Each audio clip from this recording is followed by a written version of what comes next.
There we go. Yep. Now it's recording. There we go. Alrighty, sir. 3, 2.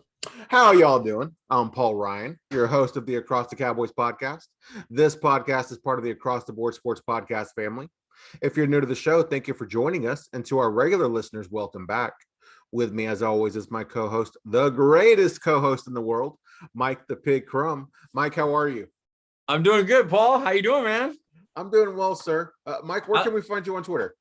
At CD Piglet, guys. Nice and easy. Letter C, letter D, Piglet. Mike, I didn't mean to cut you off there. Were you going to say something? I was just wondering how the family's going. We were kind of rushing through the talk early because we're a little late. I wanted to see how baby Becerra is doing. Oh, Mr. Baker Becerra, sir. And of course, he is named after the Baker Mayfield. You can thank my wife for that. But yes, he's doing well, man. He's getting really big. Actually, prior to you hopping on, me sitting in the league, he was ringing that dinner bell. Oh, he's hungry. Yeah, he was letting mama know that he was hungry. And by the sounds of it, I don't think she was getting things ready fast enough. I think he gets that from me. Yeah, he wants his food right now, just like his papa. Yeah, absolutely. It's crazy, man, because he started off as a little guy, but over time he started to grow, obviously, and he somehow outgrew his hairline. So now he's got like hair on the sides, but nothing like it's starting to fill in now, but like his hairline starts like in the middle of his head. It's hilarious. He looks like an old man. He's Stephen A. Smith. Yeah, there you go. That's amazing. Yeah, it's still crazy, man. It doesn't really, being a father, you would think it hasn't been that long. I mean, of course I've known him. I knew about it, and he just turned 2 months old last week, but I just wake up every day and it still doesn't feel real. It's crazy, man. That's because you don't really wake up. You don't get enough sleep to wake up every day. Man, my wife, shout out to her, because I don't know how I sleep through the night sometimes, but she's up with him like every hour, on the hour, working like a champ. And I don't know how if I could do it without. Obviously I couldn't do it without her, but really kudos to her, because I don't think I could do it, man. I really don't. The women are beasts, man. Moms, it's crazy how bad they make us look. Yeah, for real. I mean, I'm sure that when he's about 2 or 3 years old, I'll start to feel maybe how she's feeling, like getting worn out, being tired and everything. But really, man, she's how she's handled everything and just done it like a champ, and not really getting a lot of sleep and everything. I feel bad for her, but it's just it's crazy how she's just taken it all in stride and dealt with it. Well, big ups to her. Absolutely. I guess we won't be seeing a Mike Jr. anytime soon, right? There will be no Mike Jr. at all. I've been very unhealthy for a very long time, and every year that passed, it cemented my decision to not have kids, because I just am not a healthy person. I wouldn't want to do that to the mom or the kid. Yeah, man, it's just, we talk about it a lot, Mike, but it's just fun to think about last year, what our lives were like. And again, you just fast forward a year and what you're doing, where your life's at and where my life's at. It's almost like we're two different people. Yeah, it's crazy, man. We've made a lot of connections to the Cowboys family, as far as, the podcast and writing for me personally, and just your fantasy work, and just interacting with people, and just insane, the people that we've connected to. And then you with the family, Mr. Dad. It's just, yeah, it's crazy. 1 year that quick, and so much has happened. Well, I'm curious, Mike, but did you ever think, I know that we discussed your health quite a bit on the pod as well, but did you ever think that you would get back into the working field? Oh, hell no. My people, listen, my legs are effed right now. They are not doing well, but I figured it was stay home and be miserable because of some personal things I was going through, or go help a friend. And yeah, physically I'm miserable, but I get paid to be miserable, at least now. and I go there and see them, and whether I'm at way back with Mod or I'm at Daphne's with Steph and Muhammad, I'm hanging out with some of my all-time longest best friends. So, it distracts me. It gives me a distraction, and it's nice after what, 15 years or whatever. After 15 plus years of not being able to do it. I had to stop basketball for 5 years because of my health, and now I'm terrible at it, but I'm back doing it. It was like a nope, you can't beat me. I got back to it, and then I'm not supposed to work, and I said nope. Now again, I'm terrible at it, but I show up. I show up on time, and I work the whole time I'm there. I'm just slow and limpy, but I get it done, and that's another thing that it wasn't supposed to happen. And the next thing is going to be the car. I know that I'm not supposed to because my legs are messed up, and I can be in a endangerment, but as long as I think I'm not, going to injure any people, I would like to say F that and do that too, just as a full, like, nah, you thought I couldn't do it, but I'm going to do it, all the way through. So we'll see how it goes. Don't worry, people of Fresno, I'm not going to put you in danger if I can't do it. But I would really like to be able to drive to Disneyland, because I would just basically do it all. I would get my pass and do it every day off I had. Mike, if your Cowboys articles keep getting the love that they're getting, you might be able to afford a chauffeur. That would be nice. Just Uber down there. There you go. I appreciate everyone that clicked on that Lyle and shared it and everything. That I've had a lot of ones, but that one almost hit like 5K or something, and that's a lot for me. I told KD, that's a normal anything he drops for him, but getting up to 5K shares, it's not like I have 70,000 followers on Twitter. We were just talking. I have almost 2,000. And so for it to more than double my followers, it just means a lot. That people care to read my shit. Yeah, we, like you mentioned, we were talking about it, and you I think where you lack in quantity, you beat quite a few people in quality. Yeah, they're having guys like Skywalker Steele and Mauricio Rodriguez and Jeff Kavanaugh, obviously, and Kyle Yeomans. Like, how cool Holy is it cow! that they care enough to like follow me. Like, hello, I go to you guys for my content and I pass it down. So it's pretty amazing. I'd like to get Brian Broaddus. That Oh would be a man, cool one. yeah. I mean, he's such a good scout and so much fun on the shows, and I love watching him struggle on Jeopardy, the one where Jeff Kavanaugh Yeah, does Jeopardy, Jeopardy. yes, sir. Yeah, it's so hilarious to see him. They did acronyms on this last one. He just he didn't even try. Like, he doesn't know an acronym. He doesn't know any of them. So it's pretty funny. I like Brian Broaddus. So with the draft show and everything, he's the next target. Brian Broaddus, he doesn't follow me either, but he's I've asked him a question or respond to one of his tweets, and he's retweeted me. And when the first time he did that, I felt like a superstar, dude. It's great, man. When it's nice when they're like that. Like like I said, I'm trying to get my John Williams on. I want to be nice to everybody and respond, even if I think their point's like stupid. Be nice about it and go, hey, I think this is where you may have made a mistake, and this is more of what's going on. But I got into it with the referee, the Dean Blandino, or one of those, like a head referee person, about the low cut rule, and where I saw it different thing. Then afterwards, I was like, hey, thanks for the back and forth. I appreciate it. Yeah. Didn't get into anything jerk or social media, how that can be. So I'm trying to get my John Williams on, be nicer. That's pretty cool to have a back and forth with Dean Blandino. Yeah, I think it was one of the big NFL ref guys, but I don't remember exactly who it was. I apologize. I believe, correct me if I'm wrong, Mike, but Dean Blandino was the one responsible for overturning the Dez catch, right? If that was him, I don't know if he's the one I was on with. God, I wish I could remember. But yeah, because him, I probably would have been a jerk too. Well, I don't mean to reopen a wound that is hopefully healed for some of Cowboys Nation.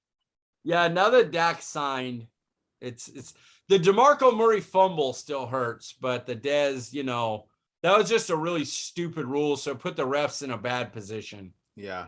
Well, Mike, we've talked a lot about Twitter, and you mentioned your handle there at CD Piglet, letter C, letter D. Guys, again, I am Paul Ryan. You can find me on Twitter at Paul_Ryan15. Mike, usually our next topic is my favorite topic, but in a very rare occurrence, I'm actually more excited about our top 5 discussion this week.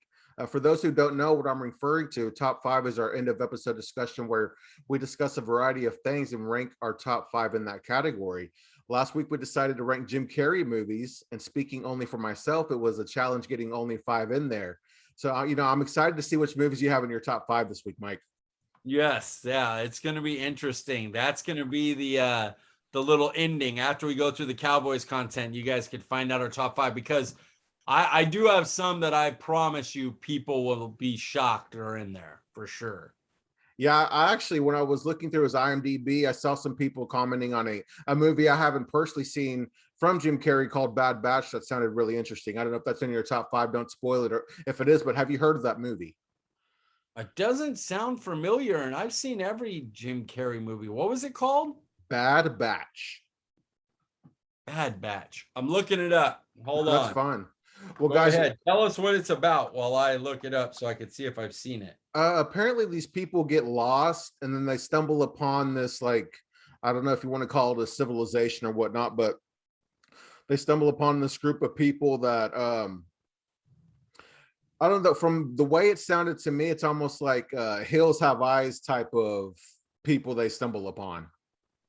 And Jim Carrey plays a role, an unrecognizable role. Oh, he's the hermit. Okay, no, I haven't seen this. This has Jason Momoa, Suki Waterhouse, and Keanu Reeves. I know, right? Quite the cast. Giovanni Ribisi. Dude, I love him so much. Me too. He's amazing. Okay, well, I'm gonna have to get on this. It didn't get great grades, but I love the cast, so I'm gonna watch it. How much stake do you put into like IMDb rankings and Rotten Tomatoes as far as movies go? I don't really on IMDb because it's become a kind of political.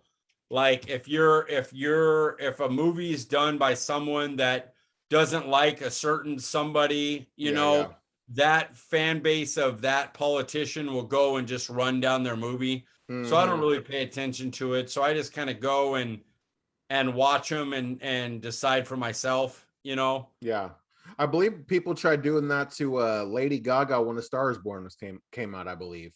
Yeah, which is an absolute superstar, spectacular 10 out of 10, phenomenal movie. So I don't know how you even, I wouldn't even be able to fake put in a bad rating for that movie. I know, agreed. Mike, getting back to our regularly scheduled program, talk to us about Meatless Monday. Meatless Monday. Well, you know what? Mine was Daphne's today, but I want to go back a day because my brother and his girl Amon, they sent me food, and I call them naan. She calls them roti, so I'm going to call them roti, but they're like naan bread. That's the best way for me to describe them, or pita bread. Mm-hmm. But they're called roti, and it's these vegetarian, this lentil dish and a carrot and peas dish. And you heat them up, and you heat up the naans, the roti in a cast iron, and you just kind of pull. I pulled pieces of the roti off, and then kind of just scooped up the carrots and the lentils with them, like that was the spoon, and just shoveled them. It was funny because I called them. It's so good. So I called them, and I was really, really sore. So I smoked. Those of you that don't know, I will smoke for pain. I had went a long time without it, but since I started working, I have to smoke rather regularly. So I smoked, and I called him up and I told him, look, I'm about to just throw this food into the roti, roll it up and eat it like a burrito because I am hammered and want to eat, but I want to know what's the correct way to eat it. And my brother laughed and he was like, well, it's kind of rip a piece off, rub it through the food and shove it in your mouth, So I tried each one individually first so I can get the idea of them, but I think they're really good together. I don't know why, but the spice just works and everything. And she knows how to keep the texture of the vegetables, even though the food seems stewed. So the food seems like it was cooked down for a long time. Yeah.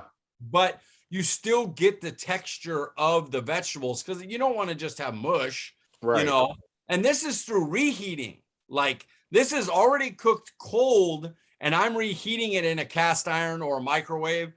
and it's still, the texture of the food still comes through.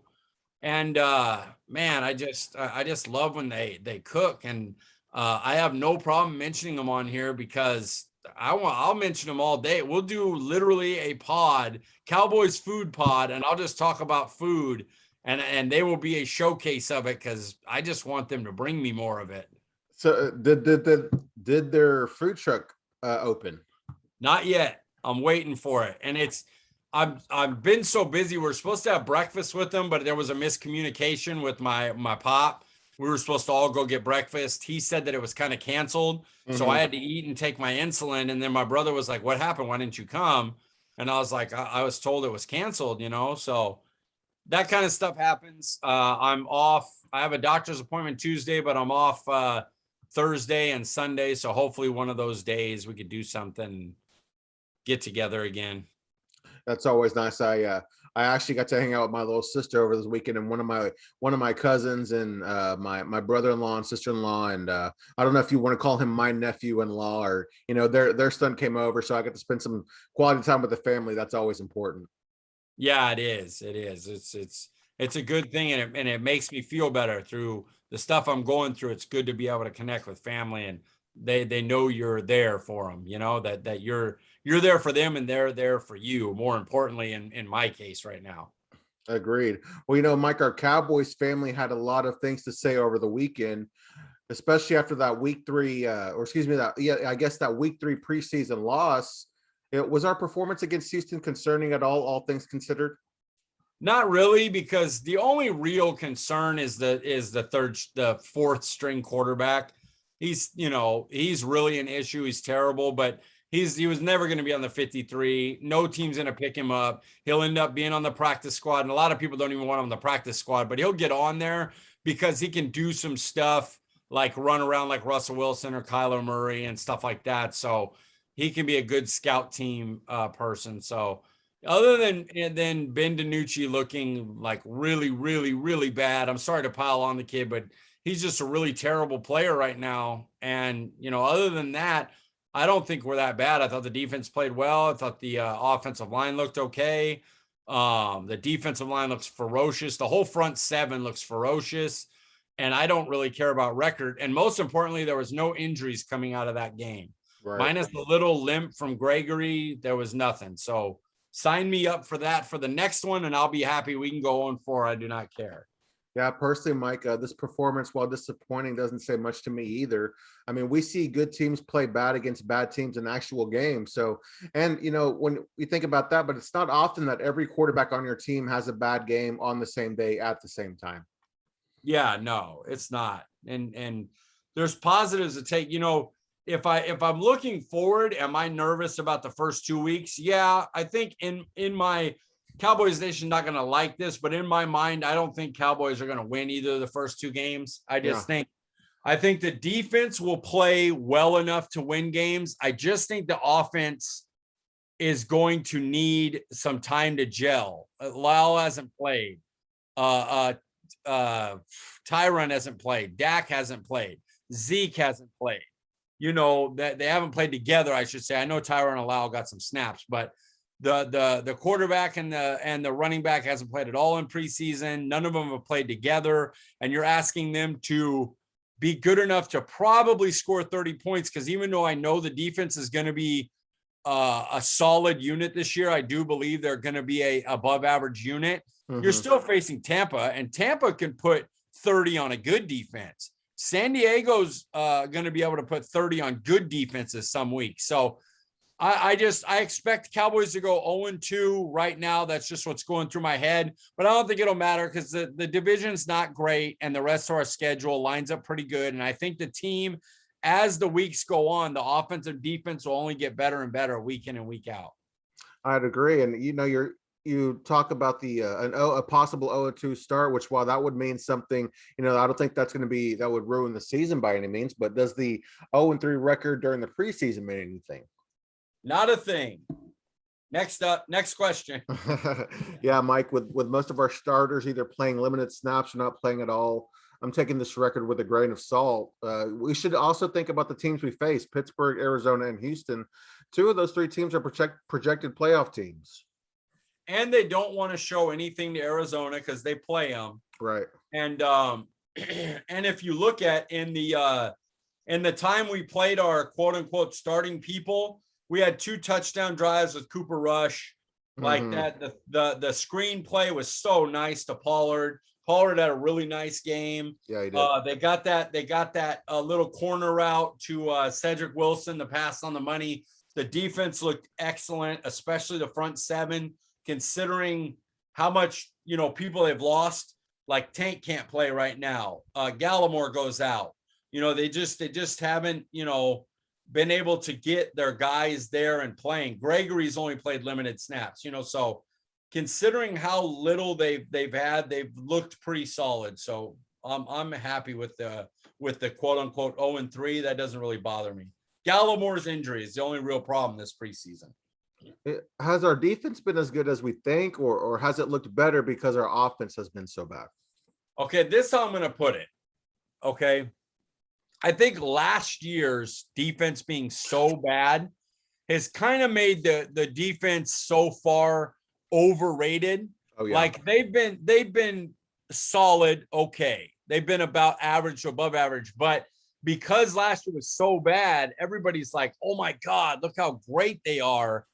They haven't been good or great. Like, they just haven't. It's just how it is. But they've been solid. And if our offense is on track, solid works. Like Skywalker Steele talked about it on his new morning show on A to Z Sports. He's the Monday, Wednesday, Friday guy, 6 a.m. here on the West Coast. I try to get up and go with him, and he talked about it on the podcast. Get me a top 12 in points, turnovers, and third down defense, and this team's Super Bowl worthy because their offense should be so great. So you're not even asking for top 5. Just get them in that top 10 to 15 range in some major categories like turnovers and third downs, and you're going to be good.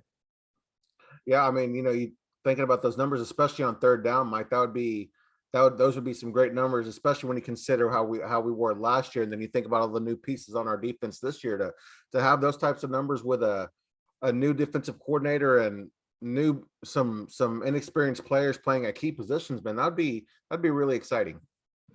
Yeah. Yep. I agree. I'm excited for this front 7. Again, I'm plugging everybody else's show, but Vach and Jeff Kavanaugh had a YouTube session together, and they were talking about the front 7, and I was on the comments there, and I told him I had commented that it's unique that they're finally, they put so much draft capital into linebacker, and they had never really backed it up by protecting them, by using real resources on defensive linemen and going out and getting Brent Urban, who I know people don't know, but it's starting to come around. Like I see Skywalker and Mauricio Rodriguez talked about today. And I see all these guys on Twitter now, John Owning, all of them are talking about how great Brent Urban's playing versus the run. And I'm like, yeah, if you watch Bears games, you already knew that, but the name didn't hit. So people didn't give him credit for it. Carlos Watkins was the top-rated run defender on Houston. Now, Houston's team, terrible record and everything, but that's a team that had guys like J.J. Watt, and he had a better run defensive grade. Terrell Basham had a high run defensive grade. They went out and got Bohanna and Osa. They put value into, hey, if we're going to spend all this, a top 12 pick on Micah Parsons, why don't we protect him by getting linemen that keep him off of him, And they didn't do that for LVE, and they didn't do that for Jalen, and they're doing it now. And I'm really excited for the next 4 or 5 years of Osa, Bohanna, and Parsons up the middle of that defense. And Donovan Wilson could be really nice. He has the chance to be a real good playmaker. And if they ever hit on a free safety, man, just their defense, they have a great offense and they have building blocks. So I'm excited to see them going forward. Yeah, and then let's not forget about our guys Trayvon Diggs and your boy Kelvin Joseph, who, for the most part, I mean, there's been some not of a lot of bad reports, not so many glowing reports. As of today, how are you feeling about him? I'm fine with them. I think they have a long-term plan for him that's going the opposite way of what Diggs did. I think they want to get him plenty of snaps. I think he will. But I think in games like Tampa, they're going to lean more towards the veteran Anthony Brown. Mm-hmm. And then if Anthony Brown struggles, then okay, well, we've seen our veteran struggle. Let's bring in Joseph, see what he can do. Right. But he's not going to be one that like Trayvon Diggs where they throw him out there. And I think a lot of it has to do with how Trayvon Diggs performed in that time. Yes, he ended up better at the end of the year, but he was getting cooked a lot as a rookie by he got in bad matchups. So now you have Anthony Brown who can play out there. You have Canada and Lewis or other veteran guys. And I think those guys are going to get more snaps early. Kelvin Joseph will work in there, and then the boss man Fat will start to take over, more week 8, 9, 10, 11. I think he'll continue to get more and more snaps as he gets better and gets more experience. And I like that plan. I like that more than I do just throwing him out to Chris Godwin and Mike Evans and going, good luck. I would, I'm trying to help the overall defense. And having too much youth could be bad. You got to get a vet out there or two, to help you out. Right. Well, Mike, all I can go off are reports from insiders. And when you factor in the time that he missed with COVID-19, he got behind a bit early, but I've heard more positive reports than negative. So I'm excited to see what he can do. I like the idea of bringing him along slowly again, because of the time that he missed, especially seeing how Anthony Brown is an experienced veteran and seeing the performance, or, seeing how Kennedy has really stepped up. I like the idea of protecting him and maybe putting him in positions to succeed, in certain matchups or maybe in certain situations. I would not be shocked at all. I have it in my notes. I believe behind Trayvon Diggs, Kelvin Joseph will end up with the most snaps at cornerback, because I think eventually he'll just take Anthony Brown's job. And in these first 8 weeks, I expect him to get 30-40% of the snaps. So I don't think he's just going to sit aside. Right. They're just going to kind of be smart with him. Yeah, I mean, just to think about putting him up against Chris Godwin and Keenan Allen, man, that's asking for trouble. Yes, that's yikes. And the thing is I agree. Putting Anthony Brown up against them too is yikes. Yeah. But I don't want busted coverages or mistakes like that, because they're already good enough. So, I want at least people around the ball. As of today, do you think that Kennedy has been better than Kelvin Joseph has? Yes, Canada's been our best corner. I think he's been better than Diggs, and I think the fact that they played Jordan Lewis 21 snaps in the first half of the Texans game is straight up contract and politics, because there's no way you can watch what we've seen in preseason and camp and not think Canada is the better slot guy right now. So, that worries me, that they would choose to do that. Canada deserves to start, but it is what it is. They paid Jordan Lewis 3 years and they want to give him the first set of snaps. Maybe they made him promises. So we'll just have to see how it goes. But I think Canada's been our best corner so far, consistently out there. Yeah, well, let's hope that these next couple of weeks that Kennedy can open up some eyes and get the spot that he deserves. Yeah, getting 21 plays in the third quarter out of the guy who should be your starting nickel is not ideal. And it tells you a lot of who they think is going to be the starter. Yeah. Well, Mike, a lot of people were talking about Ben DiNucci, Cooper Rush, and Garrett Gilbert's performance on Saturday night. I mean, why are we so concerned about who our quarterback 3 will be? I don't know. He's if we're down to our quarterback 2, we're screwed. Like, who cares if it's our quarterback 3? There's not going to be 3 quarterbacks left on this team. The third one's going to be a practice squad guy. Yeah.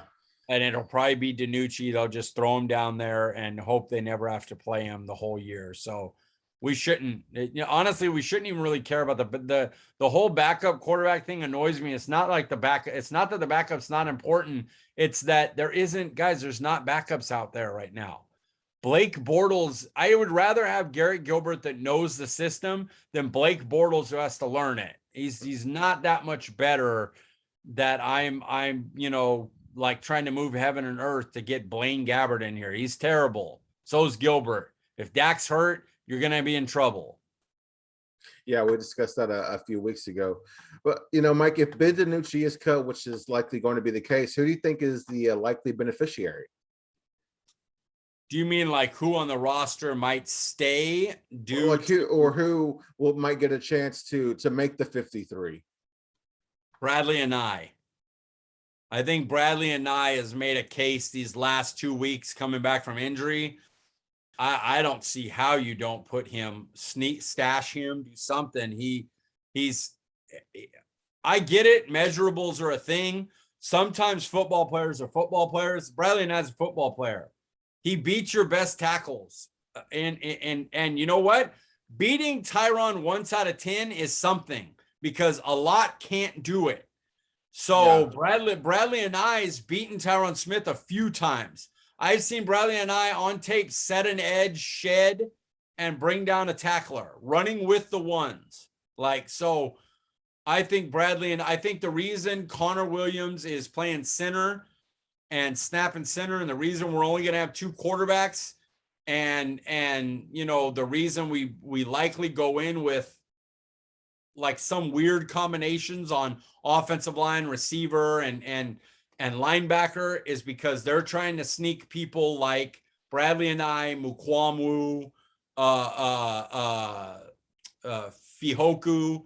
They're trying to stash some, and they're trying to get some guys that in case there's injuries, they can come in and make plays occasionally. And I think Bradley and I is one of those guys.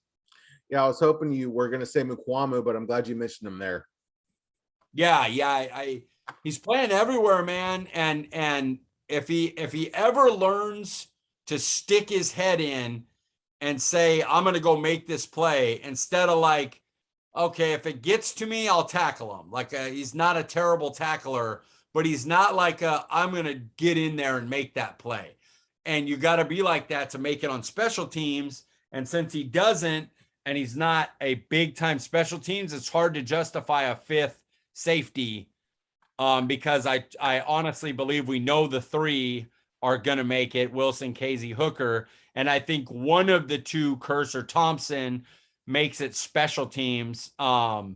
With what they showed in Texans, I'm hoping that it's Curse because they played him in the times that you play the guys that you keep, but the team loves Darian Thompson, but they're kind of the same player. So keep one of those and then try to sneak Mukwamu on and then have him inactive during games. That would be my guess. You mentioned Dallas getting creative with who they're keeping in order to stash guys. One guy you mentioned was Semi Fehoko. What are the chances do you think that he does make this team? I think he makes it. I think they'll stash him. Too much raw talent. The thing is people think like you got to get the best. They're 5 deep. They've got a guy in Brown that makes catches. He's loved by the quarterback. He blocks like a monster. He's great on special teams. They have a 4th guy who's a gunner and returner on special teams. He was an old quarterback, so he could throw the ball. He plays outside and in. He's made plays in real NFL games. He works out with Dak all the time. Their 5 receivers are set. The 6th guy is either I need this guy on my team because I need a special teams guy. They don't really. They have Darian and Curse and Goodwin and Kennedy. They have guys they have plenty of guys that can play special teams. Dorrance Armstrong is a special teamer.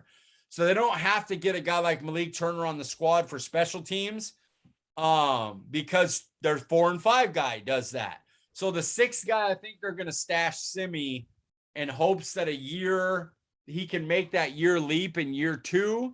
And maybe they keep one of Brown or Cedric Wilson as kind of insurance. And then Fihoku, they hope to be the guy that might have to replace Gallup if Gallup gets huge money elsewhere. Yeah, the only thing about Fihoku is I was kind of surprised that we hear a lot about Malik Turner, Noah Brown, those guys making plays. We hadn't heard a lot about Simi. And, you talked about our top 5 are set. I mean, I think I'd rather have a defensive player as opposed to a wide receiver 6. Yeah, but the question is, what is there what defensive player? Like, that's the question. Can you get all the defensive players on there already? Like, are we talking like I got Rondell Izzy. Carter? Would you rather have Izzy, Mukwamu, or Fehoko? Izzy, Mukwamu. Say him again. Would you rather have Mukwamu or Fehoko?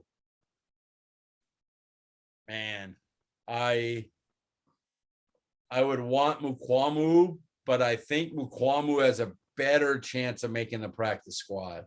I don't think either would, but if you gave me both as an option, golly. How am I just keeping 5 receivers? Just Noah Brown. There's no 6. Noah Brown and Cedric are the 4 and 5. No 6th guy. I guess the scenario would be you can only keep either or, and you could either keep 6 receivers, or I guess in that case it would be, you mentioned 5 safeties. 5 safeties, yeah. Man, okay, let me think. My who do I think's a better player brain says Mukwamu, but my football building brain says you have a better chance of getting Mukwamu to the practice squad, and you may need receiver next year with Noah, Cedric, and Gallup all on 1 year.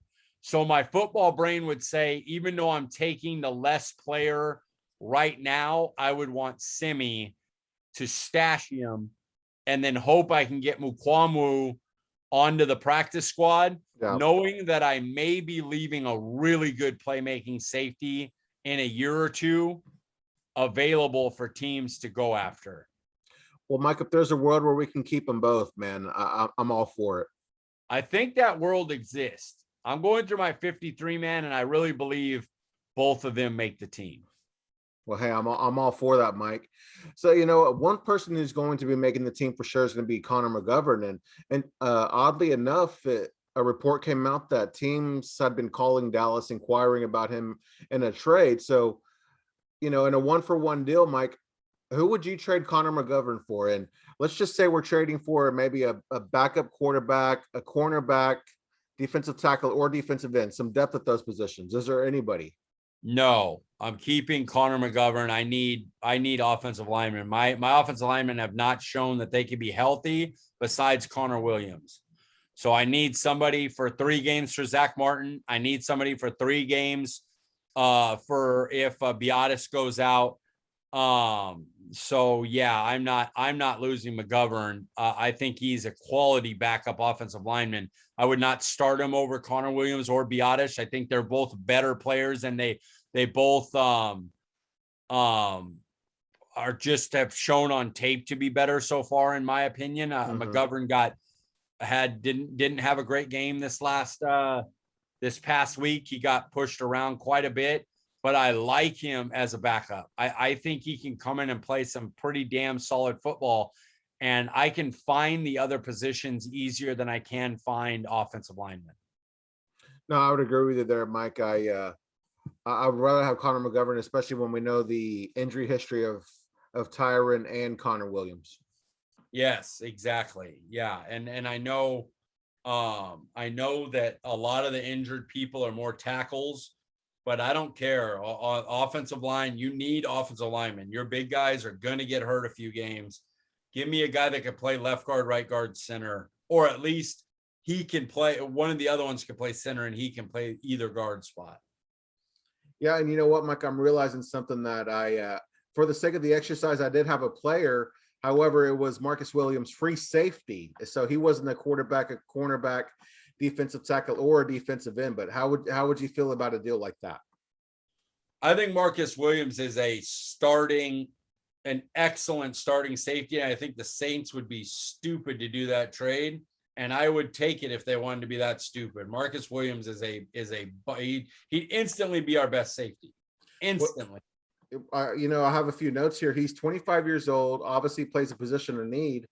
And if the season were to start today, I mean, in 2022, the Saints were going to be 24 million over the cap anyway, and they're going to be, I would imagine, probably going to lose him anyway. Yeah, well, go ahead and lose them right to us. I would definitely do that. I don't believe both players are at the same caliber. Yeah. You know, Marcus Williams would come in and he'd be the safety starter instantly. One of our even if it was Donovan Wilson, he's that kind of player. This isn't somebody coming in like a Malik Hooker or Casey off an injury where people were like, oh, they could be coming in for Wilson. We're like, nah, dude, Wilson's got it. Now, Marcus Williams comes in, he'll take the best person's job, even if it's a strong safety. He's that level of player. Man, you know, when you break it down like that, I think I might be willing to trade Conor McGovern for a guy like that. I would absolutely make that trade. That the Saints, we would be fleecing the Saints. Yeah. Well, you know, Mike, last week we got to see episode 2 of Hard Knocks, and we're going to do a little recap here. So let's start us off. Have you ever had or heard of waiter butt? I don't even remember that. What the hell is waiter butt? I've been waiting for this because I wanted to ask. I don't remember that. Where did waiter butt come from? Okay, so at the beginning of the episode, Zeke was on the field and he was like, "Hey, I need some baby powder. I've got a rash on the," I guess he said his gooch. Is that what he said? Yeah. So that is the waiter, but it's similar. It's like when you've been on your feet for so long and like you've been running around like a waiter typically would, and you kind of get that rash right in that area between the thighs, up in that upper area. No, I have not heard of that, and I do not want to get that. That sounds awful. Man, even in your chef days, you've never had that. I won't lie. When I was a bigger guy, when I was 300 pounds, I got some rashes. Yeah. You know, I don't want to make the audience run away, but it was not good. And if that was what waiter butt was, no, dude, there was some burning. I don't like it. Well, you know, Mike, I was a server for over 10 years, and I recently got back into the food industry. I know all too well about waiter butt, my friend. No, it's not fun. No, yeah, no burning rash balls. No, thank you. We saw Ben DiNucci and and Micah Parsons playing a little chess. If you could play chess with any Cowboys player, who would it be? Well, I mean, it's got to be Amari Cooper. He's the guy it's known for, and I'd just be interested in playing with him. I don't know if I ever told the story about I had a stepbrother my mom would adopt back in the day when I was a kid. My mom would adopt foster kids to come stay in the home. And I had this kid that was really good at chess. Like he, you know, had something, I don't want to say it wrong, but he was good. Like he was a good chess player, and he taught me how to play. And then he could never beat me. Like I'm talking since like the first game he ever taught me the rules. I don't know what it was, but he could not beat me from then on. And so I'd like to play Cooper. You know, I'm sure he'd beat me because they know moves ahead that they already won. I don't know chess that well, but it would be fun to just kind of learn from him, to watch his stuff and see what he's doing and then learn from it. Yeah, I'd like to play Micah Parsons. I was going to say Amari, but I don't think I'd stand a chance against Coop. Parsons just started playing recently, so I like my chances there, and he's competitive, so I think it'd be fun. Yeah, but iron sharpens iron, man. You got to go against the hard one. Even if you lose, go against the best and try to learn. Yeah, but I feel like Amari, for as long as he's been playing, and if he's as good as I think he is, he's one of those guys that 2 moves, you're done. Yeah, it could be. Could be. You know, so this question might throw you off a little bit here, Mike, but is it weird how soft-spoken DeMarcus Lawrence is? For how he plays, yeah. Like, his nickname's Tank, he's always rocking the hot boy stuff, and he just seems like he would be more diva-y than he is, or more Charles Haley like. But he's really nice. He has a ferocious focus. He has that intimidating face, but he's really doesn't rev it up like that, like you'd think he would. Yeah, you would think after 7 years I'd know, or at least remember what Lawrence sounds like, but hearing him speak again really threw me off.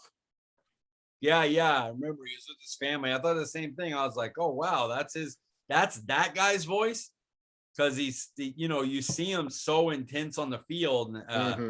Sometimes it blows your mind. You're like, whoa, crazy. Yeah. So one of my favorite part about this episode was Azer Kamara. Is he somebody that you think will make the team? No, he's not big or strong enough yet. So he's going to be a practice squad guy. Other teams aren't going to pick him up. He needs at least another year in the weight room. He needs about 15 pounds of muscle. But his arm length is really special. It's really good. And he's got an excellent get off and motor. So he could be one that how we see Dorrance Armstrong right now at 24, and he looks like he's ready to make the big leap. Yeah. But then you're like, God dang it. Of course he's going to do it on his contract year. So you don't want to pay him because you're afraid it's a 1-year thing. I feel that could be Kamara. Kamara, by the time he builds up a body enough to make the 53 for real and make an impact, he'll be on his way out where he can sign somewhere. Yeah, I think, seeing the way that the NFL is trending, he might be a year or two too early for a guy of his size and type. Yeah, he needs a little bit more bulk, but he's there. He's there with the arm length. He understands how to use that length, and he's got a good get off. And that's why he makes people look bad in the preseason games. Bad tackles can't stay with him. I'm a sucker for the underdog stories, man. Yeah, it's Hard Knocks every year. You're always like, is this guy going to make it? But we know the Cowboys well enough to, even though they do this story, they might push it the next 2 weeks. We're sitting there going, sorry, dude, he's not. There's no way he's making this team. He just can't. We found out that Zeke was the sunflower seed guy. Well, what flavor of sunflower seeds is your favorite? I don't really. I have false. My tops are false, so I don't really eat like Jolly Ranchers gums, seeds. I will eat like honey roasted peanuts and walnuts and cashews, but that's basically it. I like my sunflower seeds to become tahini. That's what I want them for. Grind them up and let them become tahini, and let me make falafel and hummus out of them. Yeah, even though all the salt from a sunflower seed tears my mouth up, I've always been a big fan of the ranch flavored seeds myself. Ranch flavored seeds. I think there's a salad that I make that has, pardon me, guys, long day. That has sunflower seeds and candied walnuts in it, and honey vinaigrette, a honey apple cider vinaigrette on it. And I like them on that. But other than that, I don't really eat sunflower seeds. Well, Mike, forgive me for forgetting his name, but one of the defensive coaches on the staff, he's he's from across the pond. He was one of the stars of last week's show. How long until you think we have an international superstar in the NFL? Alicorn, right? Yes. I think in 2 years, I don't know if he'll be a superstar, but I think Alicorn will make the team. He'll probably make the team next year if Connor Williams moves on and Conor McGovern becomes a starter. I think Alicorn could come up and be the backup. And then if they can't make a deal out with McGovern for his 4th year, then in 2 years, Alicorn might be a starter, hopefully next to Tyron and Biadasz. And Mike, forgive me, I wasn't talking about the player. I was talking about the coach. Oh, you're talking about the oh God. He's British, right? Yes. Yeah, he played a little bit in the in Euro League, and I think he had a couple of stints here in the NFL as well. I'm so mad. What is his name? He seems like he would be a player's coach, but also a good coach. Man, I wish I knew what his name is. He looks great, and he looks like he understands leverage on the line, which is really nice because he talks about, I don't remember if it was on Hard Knocks or something else that I read or read about him. But they talk about how he understands how to attack leverage points with your leverage. Like, so if the play, you need to set an edge, there's a certain way you attack one arm because you have to make sure that you can make that play because that's your responsibility.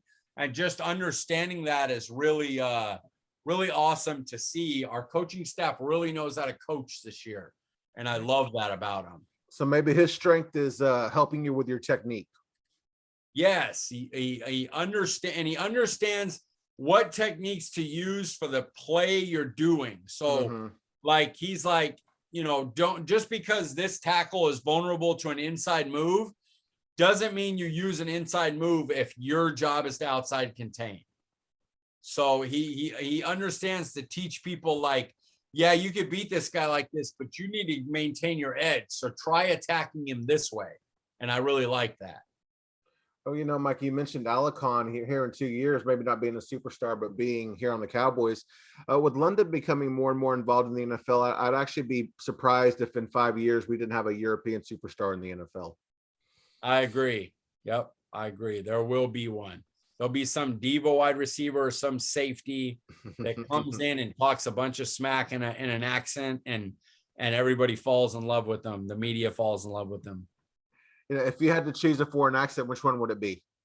I'd probably go Australian, and then I would intentionally mess it up like who we're about to talk about. Let's put another shrimp on the barbie. Austria, the dumbass. So amazing. So that's not a bad transition, but first, what would be your accent? Mike, even though I'm a happily married man, I know women love British accents, so I think I'd pick that one. Oh, see, terrible reasoning. You married man with a kid. You were just complimenting her how great she is with her son. Now it's like, if only I had a British accent and I can get more of these women. Bad Paul. I'm pretty sure my wife would love me even more if I had a British accent, sir. Oh, there you go. So doing it for the wife. Got it. Good save. Well, Mike, you mentioned the transition, and I kind of ruined it there, but you did the infamous line from Dumb and Dumber, one of Jim Carrey's movies, and that just so happens to be our top 5 discussion this week. So, Mike, start us off with your number 5 on Jim Carrey movies. Number 5 on your list. All right, I'm going to get to that, but I want to drop 5 that didn't make it that need to be mentioned. Okay. And if it gets in your top 5, don't say it. I will not. But Earth Girls Are Easy. Old school movie. Jim Carrey wasn't even known back then. I don't even know if Damon Wayans was known back then, but it stars Gina Davis. It has Jeff Goldblum. It's an alien movie comedy. It's old school, great.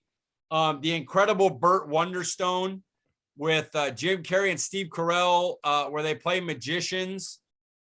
Hilarious. If you guys haven't seen it, it's one of his underrated ones. Bruce Almighty, of course, is well known. You guys know that he gets to be God for a little bit. Eternal Sunshine of the Spotless Mind. When this started, I thought that was easily going to be in my top 5. I could not believe it didn't make it.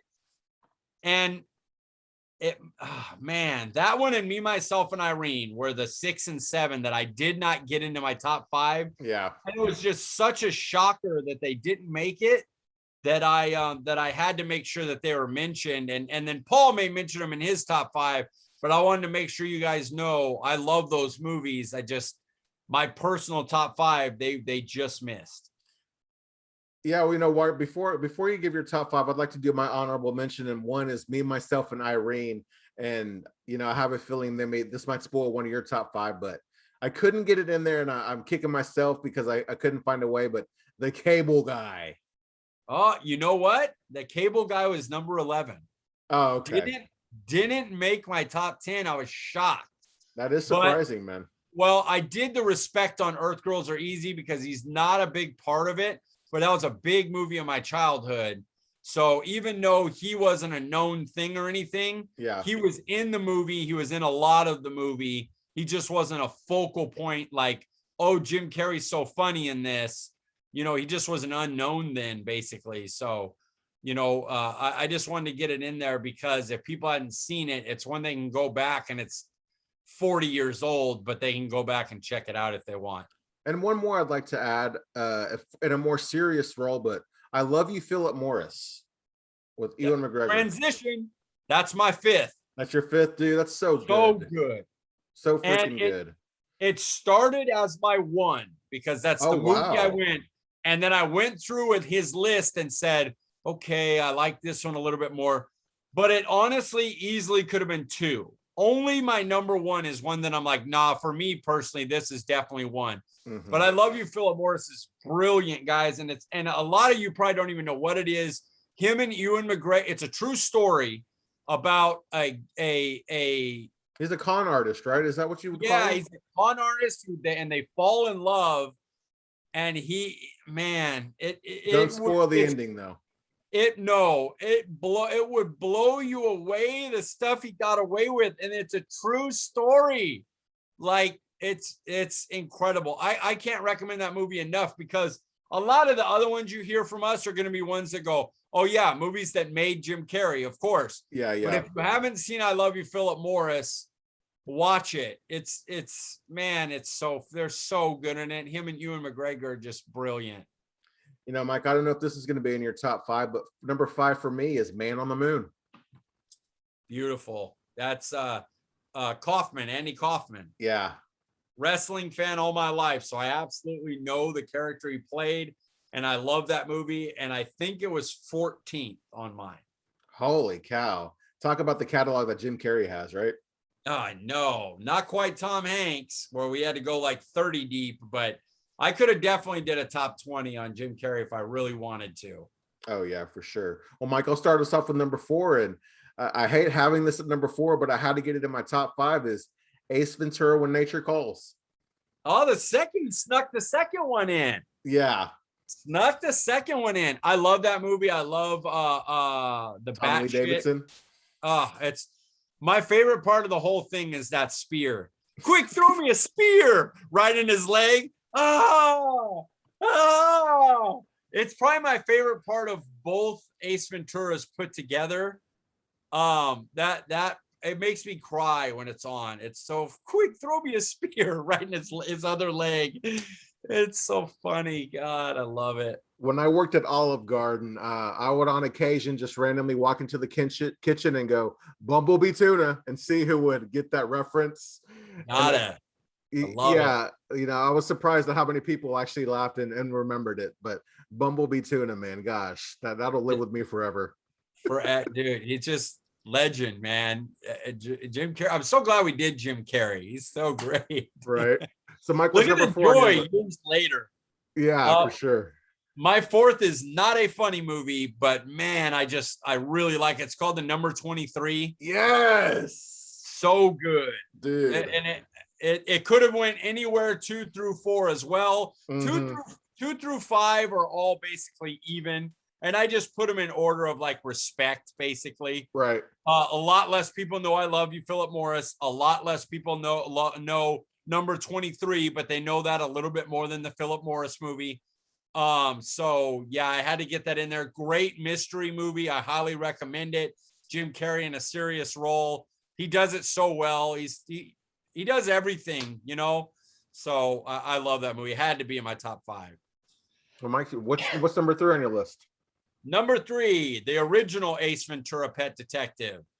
Gotta be in there. If you don't have it, it's just a respect thing, man. He's just the talking with his ass, the plunger to the face. I mean, there's just that's none of your damn business, and I'll thank you to stay out of my personal affairs. I mean, just the how do you not love him? It's brilliant.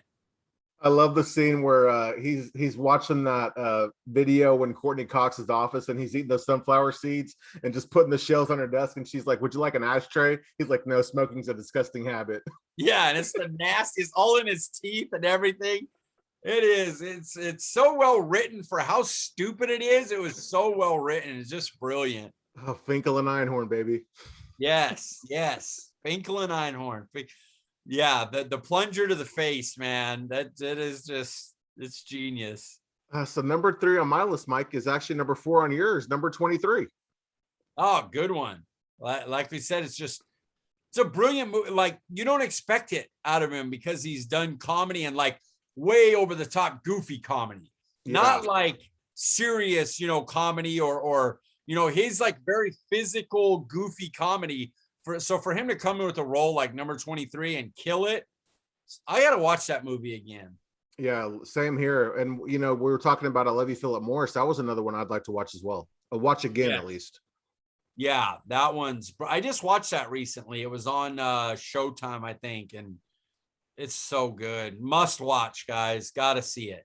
Definitely. Well, Mike, I'll go with my number two, and number two on my list is The Truman Show. Oh, good one. That one was 13th on mine. Oh I wow, love that okay. movie. I love the director. I love the story. I just didn't have it as high. I don't know. I mean, it's in my, top, what was it, 12, 13? It's in the top Baker's dozen, but Yeah. he has so many iconic movies. It's hard to get them in there. It's hard to get all of them in there. I don't know what it is. I guess just when you go from In Living Color to Ace Ventura, and then you got the number 23 of The Truman Show, Man on the Moon. Maybe I just kind of I like seeing him more in those kind of roles, maybe a little bit more. It's crazy. You're going to leave out one of my top two movies, which Okay. I thought for sure would be in the top five. My second's Dumb and Dumber. I mean, what do you say about Dumb and Dumber? It's the suits, the I got worms. I mean, just our pets' heads are falling off. It's perfect. It's perfection in a comedy. It is beautiful. I love the movie. I even like the sequel with them. I even liked, and obviously it never would live up to the original, but it just tells you how funny those two are together and those characters, that they come back years later and they don't match the original or anything, but they could still make a really stupid movie and make you laugh. Yeah. That's actually number one on my list, Mike. That's my all-time favorite comedy. Number one, Dumb and Dumber for me, sir. All time comedies. Well, how can I say this? I think when you combine nostalgia and maybe at the age and seeing a comedy like that, it just has a lot of good memories. And it was something that I watched. I mean, watched to death, dude. Never got tired of it. You don't need to justify having Dumb and Dumber as your number one all time. I just wanted to make sure it was, because you don't have to. It's genius. It's hilarious.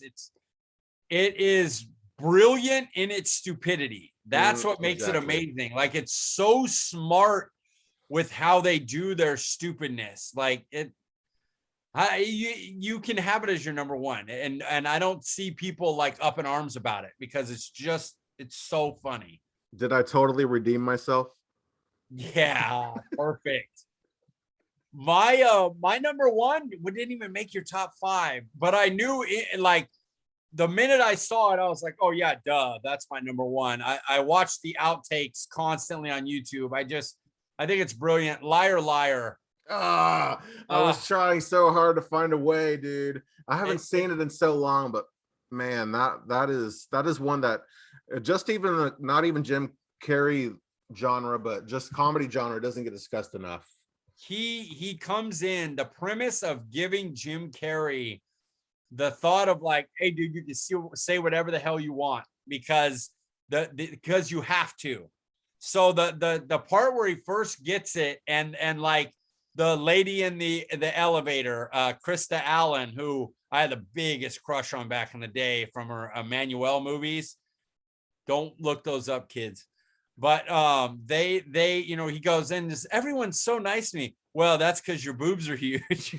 Like, it's hilarious. Do you have money? Yes. Well, can I have some? No. Why? Because I'm cheap. And just letting him go wild with that. It just, man, I personally, I know a lot of people wouldn't have that as their top, but I just think that's his best one, because it's so well written, and it's not as physical. There is physical comedy, but it's written, the written comedy, the way the words are as funny as just him doing motions and making faces and stuff. The way it's written is funny, and then the way he has to react physically to what he says that's so stupid, it's like takes it over the top, because it's written well and has the physical Jim Carrey comedy that you love in his movies. So I love Liar Liar. That's my top. How's it hanging? Short, shriveled, and always to the left. Yes, sir. He goes through and just destroys everyone, and they think it's just him roasting, but he really believes it. It's just, man, It's perfect. I love it. I seriously, because I was looking at the his IMDb and I was like, okay, I know Liar Liar is going to be in my top 5, but then I'm looking at all the other movies and I'm just like, how am I not having Liar Liar in my top 5?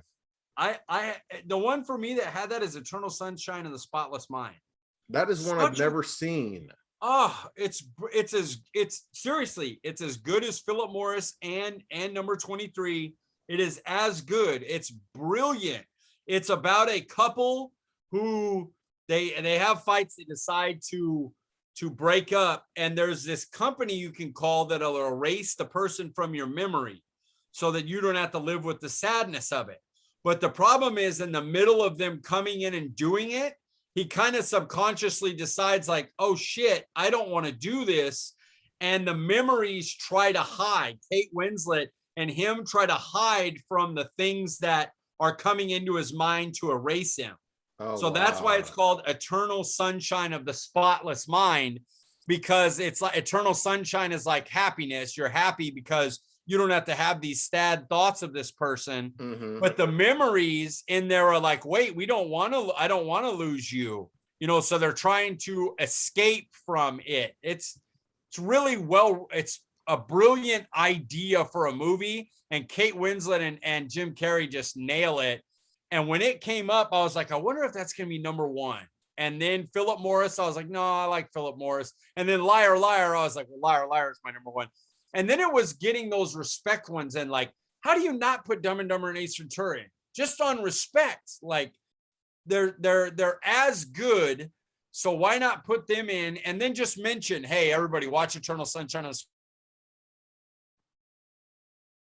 Mike, I think you're paused on us here. I'm losing you. You're frozen. You're currently frozen on my screen, but Eternal Sunshine for the Spotless Mind sounds fantastic. I know when you were breaking it down, talking about the plot, it made me think of Inside Out. The I guess, is it Pixar? Yes. How the sad memories are actually associated with the good memories, and you have to have them both in order to have the good. Yeah, can I tell you, I lost you for a second. You froze. Yeah, you froze on me too. Oh, okay. That's why I started talking. I didn't mean to cut you off if I did. No, I went through and then I looked for a reaction and you weren't moving. I was like, all right, I may have lost Paul. What were you saying right before Inside Out?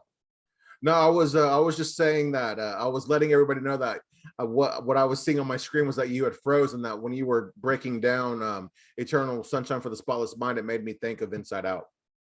Yeah, Inside Out is, y'all know my Disney fandom. Inside Out's my brother's favorite Pixar movie. Oh, really?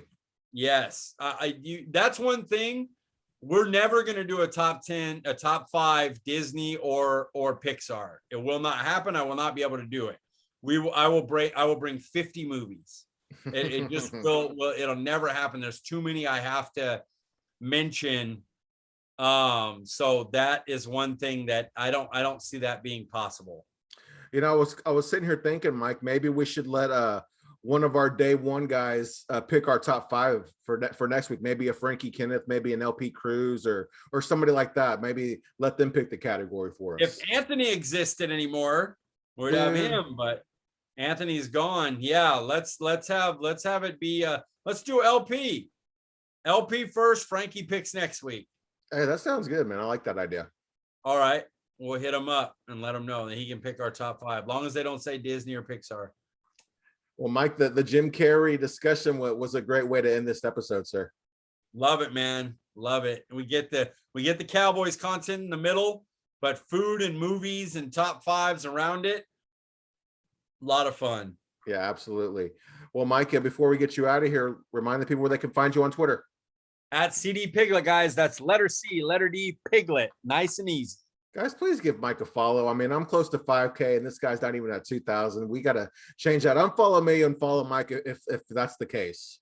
Yeah, it's crazy, right? Is it a fantasy thing? Yeah, I'm verified. People, what happened? I write for Cowboys Wire. I'm a co-host on here. I'm the greatest co-host in the world.